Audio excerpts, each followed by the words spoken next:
And let me just get right to it. The real failure to atheism is this: they cannot prove there is no God. Here we go. Atheism has failed over and over and over and over to disprove the existence of God.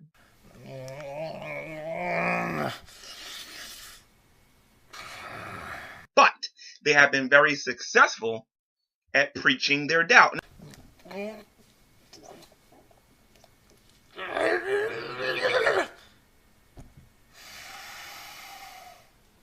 Now, I know what a lot of you out there are saying. Doesn't G-Man understand that the burden of proof lies on the one making the claim? Doesn't he understand that atheism is the default position? Oh, thank Flying Spaghetti Monster, he's got it figured out. Oh, God. Oh, that's a relief. And I would simply say to you, recently Alex Botton definitively said that he definitively does not believe that God exists, okay, or he can prove that God does not exist by taking two of God's attributes and saying that, okay, so it's not logically possible for your God to exist using these attributes. Now, here's the thing. I agree with Alex Botton. What? What? He what? I agree with Alex Botton that if all I did was use two and only two attributes of God, and I ignored everything else about God, and of course I'd be like, yo, you know what, based on my present understanding of what you're saying and what we agreed for a definition of God, then I would basically say that that you might have a point. G-Man. Alright. I know people have been trying to tell you this, and I know Alex has said it once or twice in y'all's discussions. The other attributes don't change anything. He has, according to Alex Botton's theory, or what he's proposing, is that the omniscience and the omnipotence, they counteract each other. They can't exist at the same time. It's impossible. It doesn't matter if there are 1,900 billion other traits or characteristics that God has. The fact that he has two that counteract with each other means that there is a problem that needs to be addressed. The only way you can address this, G-Man, is by addressing the omnipotence and omniscience. No other attribute that you can throw in there makes those characteristics different. Right here, I have a glass of water. No ice or anything in it, just water. Now, if I were to walk up to a person and say, see this glass of water right here? It's right now, it's being a solid and a liquid at the same time. Any person would say, well, no, it's being just a liquid right now. I mean, there's nothing solid about it. It has all the characteristics of being a liquid. But if I were to reply, but wait, it can also be a gas, that person would say, well, so what? It still doesn't make it any more of a solid. It's still a liquid. But wait, water has a characteristic of being diamagnetic, repelled by magnets, or magnetism. But it still wouldn't affect the fact that this water is still a liquid. So I can rattle off that, oh, it has a boiling point of 100 degrees Celsius, or that it's a universal solvent. It still does not change the fact that this water right here is not a solid and a liquid at the same time. See, Alex Botton is making the argument that God's omnipotence, water being solid, and God's omniscience, water being a liquid, they're basically just as contradictory as each other. This is the parallel that I'm going to try and make here. Hopefully, you can understand what he's saying here. So the point is, it doesn't matter what attributes that water or God has when there are 2 points that are contradictory, they cannot exist. Now, you can argue for the purposes of science that it is possible for all 3 states, water, gas, if you put an ice cube on a frying pan, that basically you can get all 3 states at the same time. But see, you can do that by addressing the the characteristics that we're talking about, not by throwing in another attribute. You, G-man, need to address the omnipotence and omniscience. That is what you need to focus on. The conclusion is that God is also omnipresent. That means, for those of you who out there who don't know, that he's everywhere at one time, meaning he's in Asia, Japan, America, on the moon and Mars. He's everywhere at one time. Okay, no one place can hold God's full presence. Now, here's the thing. God's omnipresence does nothing to disprove or even hint at answering the contradiction between God's omniscience and God's omnipotence. It's simply another characteristic that is not related and does not affect that. I asked Alex Botten to prove to me that God wasn't in my home right now. That was pretty much into the discussion from there. Because from there, he went to, he's shifting the burden of proof, blah, blah, blah, blah, blah. Meanwhile, he was making the claim that God does not exist based on these 2 attributes. That's not my claim, that's his claim. And again, it goes back to the dishonesty of the atheist community when it comes to the burden of proof. Now, I watched the discussion between you and Alex Botten and a couple of other people. Now, he proposed the omnipotence, omniscience contradiction, and then you replied with the extra attributes, and then he tried to say that doesn't matter, it's irrelevant, and then you asked him to prove that God was not in your room. Well, technically, if you had addressed the omnipotence, omniscience thing, basically he's already telling you, well, because he can't be omniscient and omnipotent at the same time, because this is the agreed upon definition of God, then because he can't exist because they're contradictory, he's obviously not going to be in your room. But still, you are trying to shift the burden of proof. The failure of atheism is that you guys cannot, will not, or ever will be able to definitively prove there is no God.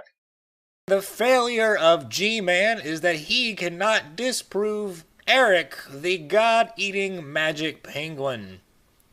Oh, look at him, isn't he so cute with the God blood all over him? Come here, Eric. Good boy.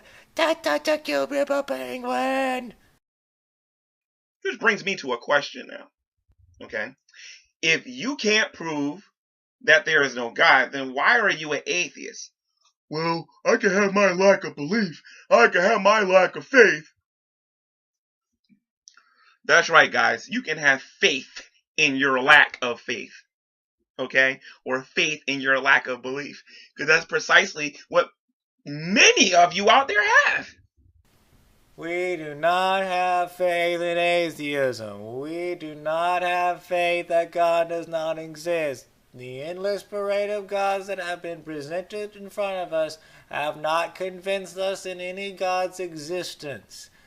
We are willing to accept that it is possible that God can exist, but the ones that we have seen so far do not fit the burden of proof.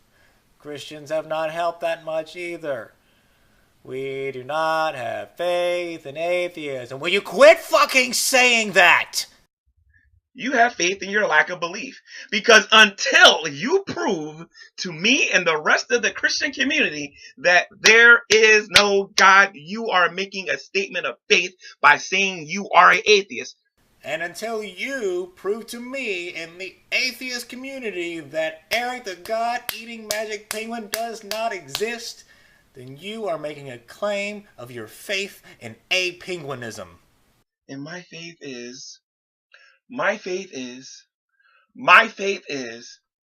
I lack belief in the existence of God due to the lack of evidence, even though you Christians give us evidence on a daily basis. Do you mean the evidence that you get from the Holy Spirit and the Bible? The evidence that is just as objective as claims from those who think they saw aliens and have interacted with ghosts? That evidence? Whether it be Matthew Bell offering evidence. Now, I've never met Matthew Bell or seen any of his videos, but I have heard you G-man, tell people on your channel that he calls you an embarrassment to Christianity. So he can't be that bad. I kind of like him already. Myself giving evidence. Oh, you're serious. Sorry. Saitan Brunicate giving evidence. The Bible-thumping Wingnut giving evidence. Bible-thumping Wingnut and Saitan Brunicate don't give evidence for shit. They don't give evidence. They're strong supporters of the pre-sup argument. That is not evidence. It's an argument meant to drop a nuke on the conversation so you can't progress any further. That isn't evidence for anything. Actually, I take that back. It is evidence of something. It's evidence they're running out of places to push the goalposts. Another reason why I absolutely give up on the fact of showing you guys any more evidence. Did you promise? You promise you'll stop? Oh, goody. I'll make this very quick.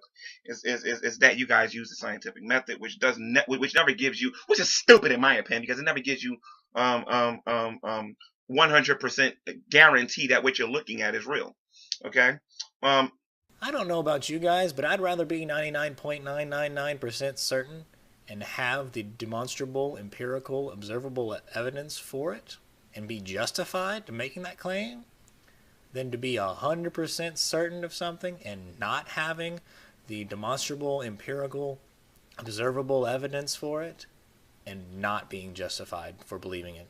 In other words, there are some people in the atheist community. I mean, there are some people who claim to be intelligent that will tell you, using the scientific method, that they're not 100% sure that this is a watch. If I took it apart and put it back together and showed you all the components and put it together and told you its purpose, they would tell you that this is not a watch, which happens to be made by human beings, by the way. It wasn't made by accident, and it wasn't made by non-existence. What the fuck are you talking about? We know what a watch is. Who would look at a watch, watch the hands move down all the way around the face of the watch? Being what we know and understand about how clocks work, look at that, watch you take it apart and put it back together and watch it moving again and go, no, that's not a watch. Who the fuck would say that? And why would we say that comes from non-existence? Why would we think that it randomly came together? That is such a fucking ad hominem attack, and not even a good one. What the hell is wrong with you? So there you have it, folks. The failure of atheism. This is the Atheist Chef signing off. Peace. Recently, Alex Botton definitively said that he definitively does not believe that God exists, okay, or he can prove that God does not exist by taking two of God's attributes and saying that, okay, so it's not logically possible for your God to exist using these attributes. Now, here's the thing, and I agree with Alex Botton. What? What? He what?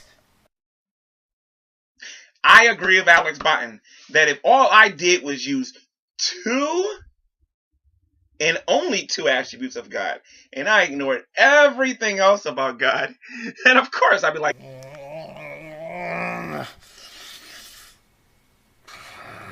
but they have been very successful at preaching their doubt.